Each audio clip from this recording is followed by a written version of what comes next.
Until you make the unconscious conscious, it will direct your life, and you will call it fate. Carl Jung, think about that. How many choices have you made that weren't really yours? The outbursts, the shame, the people you pushed away or clung to. What if it wasn't bad luck or your personality? What if it was your shadow, running the show behind the scenes? Carl Jung didn't just study the human mind. He warned us, the most dangerous forces in the world aren't out there. They're inside us, hidden, denied, suppressed, and what we won't face becomes what we act out. This is not philosophy. This is a mirror. You ready to look? Until you make the unconscious conscious, it will direct your life, and you will call it fate. Carl Jung. Think about that. How many choices have you made that weren't really yours? The outbursts, the shame, the people you pushed away or clung to. What if it wasn't bad luck or your personality? What if it was your shadow running the show behind the scenes? Carl Jung didn't just study the human mind. He warned us, the most dangerous forces in the world aren't out there. They're inside us, hidden, denied, suppressed, and what we won't face becomes what we act out. This is not philosophy.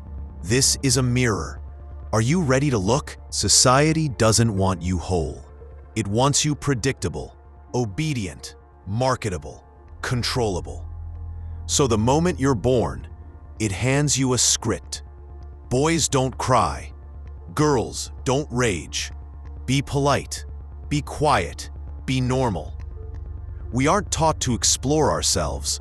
We're taught to edit ourselves. But every part you cut away becomes part of the shadow. And what you bury doesn't die. It festers. It waits. Jung believed that this split, this inner war, is the root of modern suffering. Not depression, not anxiety, but disconnection. We're disconnected from our instincts, our creativity, our darkness. And that disconnection makes us dangerous. To others, to ourselves. Because what we won't feel, we project. We blame the world for what we're afraid to face in ourselves. And so the cycle continues. So what does this shadow actually do? It controls you, not with force, but with triggers. You overreact to criticism. You chase validation. You sabotage love. Not because you're weak, but because you're unconscious. The shadow whispers through your patterns. It hides in your defensiveness. It shows up every time you say, "I don't know why I did that." Jung called this psychic possession, when the parts of you refuse to face take over. You become the anger you won't acknowledge. You become the jealousy you won't admit. And worst of all, you lose access to your own power. Because everything buried is still yours. Your creativity, your voice, your intuition, all trapped in the dark. Integration isn't just healing. It's remembering who you were before the edits. Facing your shadow isn't comfortable. It means seeing the parts you've been taught to fear or hate. The selfishness, the rage, the envy, the part of you that wants control, the part that feels powerless. But Jung said, one does not become enlightened by imagining figures of light, but by making the darkness conscious. Healing isn't about becoming better, it's about becoming whole. You don't destroy the shadow, you integrate it. You hold it in the light without judgment. You see your flaws and patterns, and choose something different. This is where real freedom starts. Not in changing who you are, but in finally owning who you are. When you stop running from the dark, it loses control. You're no longer reactive. You're no longer trapped. You start living, not as the mask, but as the one beneath it. Carl Jung didn't just see this as a personal issue.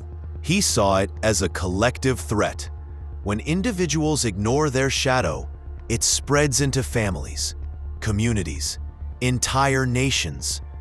We see it in war, in racism, in extremism, in leaders who project their own insecurities onto the world and call it strength.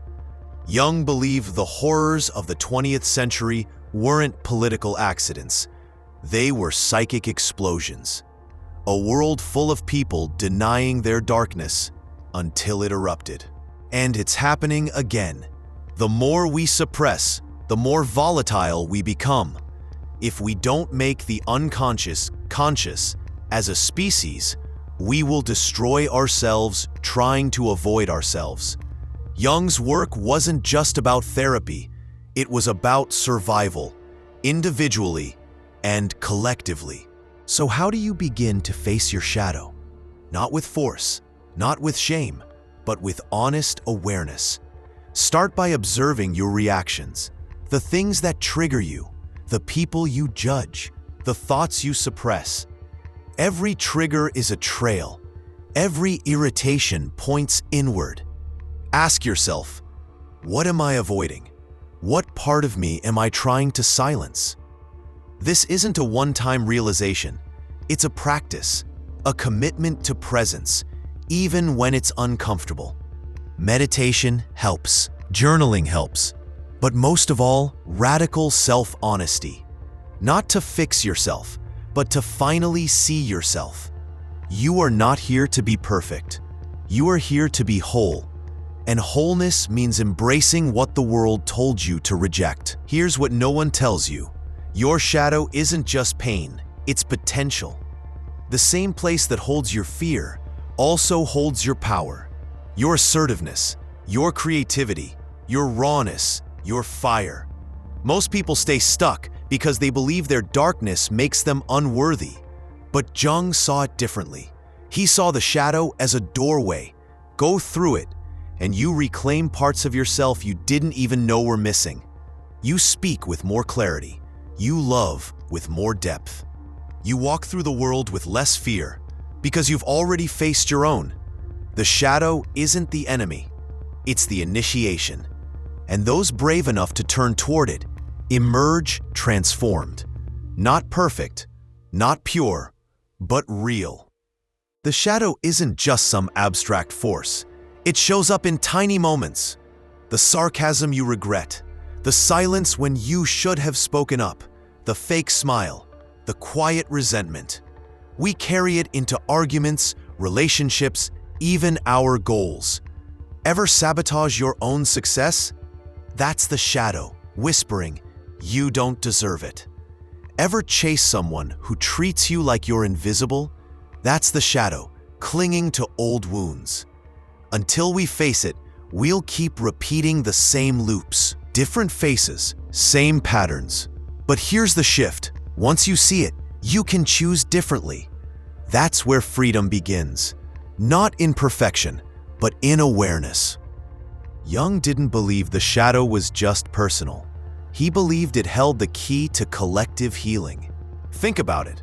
What if our conflicts, our divisions, our crises weren't just political or economic, but psychological? A world full of people disconnected from themselves, reacting from pain, projecting blame, trapped in unconscious loops. What if peace doesn't start in governments, but in the individual who chooses to face their inner chaos? That's not just a theory. It's a revolution. Every person who integrates their shadow becomes less reactive, more compassionate, more powerful. You want to change the world? Start here. Jung believed the fate of humanity rests not in institutions, but in the courage of the individual. And that individual is you. So now what? You've seen the shadow. You've felt its grip. You've glimpsed what's possible on the other side. But awareness isn't enough. The challenge is to live it. Catch yourself when you judge. Pause when you react. Ask, what part of me needs my attention right now? The more honest you are, the more power you take back. This isn't a quick fix, it's a lifetime path. But if you're watching this, you've already started. And if enough of us do the work, not just for ourselves, but for the people we impact, the ripple becomes a wave. Don't just understand the shadow. Become the kind of person who can hold it and still love. That's how we change the world, one honest reflection at a time.